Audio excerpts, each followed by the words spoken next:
isn't it?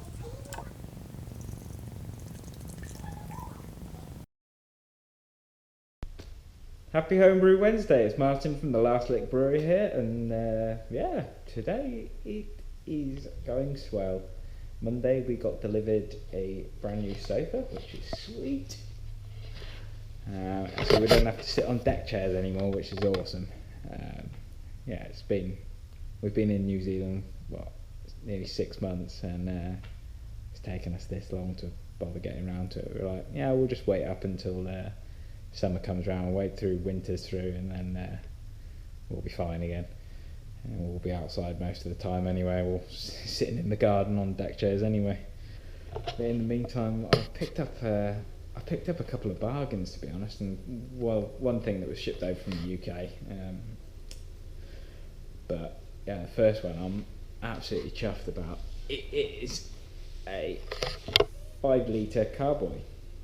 Now the reason I got this, the bung wasn't included, but the carboy was what was it, $7.25, which to be honest is ridiculous. I haven't seen like for the rest of the time they've been $20, so like what, 10 11 pounds, which it's no, you just, for what's the equivalent of like about £3 or something for a 5-litre carboy. But the reason I got it was because I bought this experimenting homebrew. Now you can see I've highlighted a few pages with little green tabs. The reason I wanted that book was because I wanted to learn some crazy crap, and literally I've like marked every page. I've got to do a few bits and pieces. I'm going to build myself a mash tun at some point. I might go down the brew in the bag route first, see how that goes. And then yeah, I just wanted to have a test, a couple of play rounds with bits. But the 5-litre carboy is going to allow me to stick in. So I'm going to brew up, 21 litres or so. And then I'm going to split off a 5-litre batch and do something crazy with it. And so I'm thinking, I was thinking like a chili chocolate pale ale. And this book goes through all the things like making defatted tinctures of stuff. And so like you could do a defatted cocoa tincture or a coffee tincture. And you can, so I'm like literally, I don't want to change like the colour of things. I just want to get the flavour through. So that's going to be pretty cool. I'm just looking forward to doing the experiment, to be honest. So I'm thinking doing a big batch of pale ale,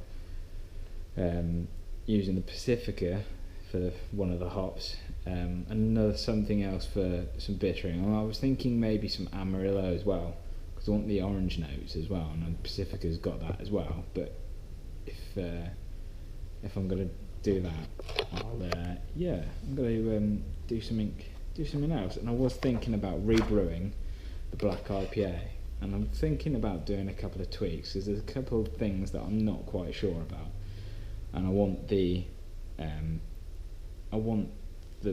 black, I want it to be darker in colour, so I'm thinking I'm going to cut down and a little less sweet as well. So I'm not quite sure how I'm going to do that without going all grain. But initially I'm thinking cut down on the Caramunic and put in more black malt. Whilst that might make it a little bit more stringent, I don't actually mind that, because I'm planning to use a bigger addition for the bittering hops. So instead of 15 grams, I'm thinking 20. So it's only a slight increase, but that should, over the 60 minutes, that's going to make a big difference. Then I'm going to stick in, I'm going to go for a smaller, because the last, it's overly flowery and hoppy, and it's not quite balanced in the right way. I like it to be hoppy, but I'm thinking I'm going to cut down on the citrusy dankness. Not the citrusy one, the Simcoe, for the Whirlpool. So I'm going to just do half of what I did, maybe, just to sort of mix it in and then I'm going to dry hop it with less Simcoe and more Citra, because I want the citrusy notes coming through a bit more. You don't quite get that. And then I was thinking, like, the same again, do another test, and I'm going to take 5 litres off the main batch after it's fermented, and the chance I could refeed it and add a little bit of sourdough culture that I was planning to do. I don't know whether a sour would work on a black IPA. It wouldn't be that sour. I want to just give it a little bit of funk at the end. So I might just put in a tiny bit of feed, give it some like DME boiled up. Chuck in the sourdough culture, I might even just chuck in the dregs. I don't know how that would work. I did notice in one of the pages in this book, it was like,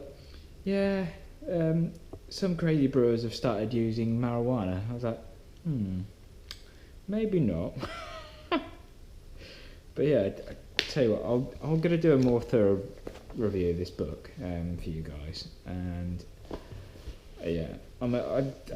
I've been thoroughly impressed with it so far. It's not aimed at the beginning brewers. It's slightly more advanced, and to be honest, it's a little bit over my head at the moment, seeing as I haven't started all grain. But it does say you could do. There's tips on doing brew in a bag and late edition extracts brews as well, which is more up my street. But I think some of the stuff in there you wouldn't be able to do without being all grain. So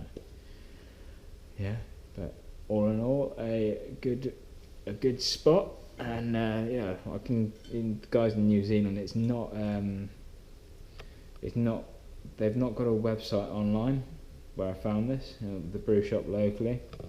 Well, they have, but they don't put their offers on.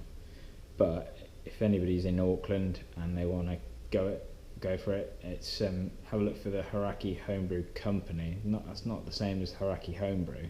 It's another one that's out west in Henderson. I think the website's something like spiritsandbrewing.co.nz. That's just off the top of my head. I'll put a link below. But definitely. So I think that's a good investment. So alright, happy Homebrew Wednesday, and I will see you guys soon. It's too early for a beer, alright? I'm sorry. Cheers guys, bottoms up.